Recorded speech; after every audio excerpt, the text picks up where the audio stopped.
Corporal Dennis with the Traffic Division.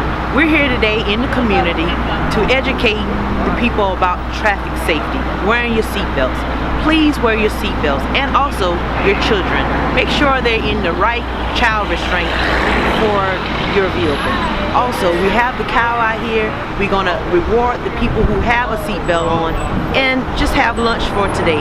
Please be safe and have a great weekend.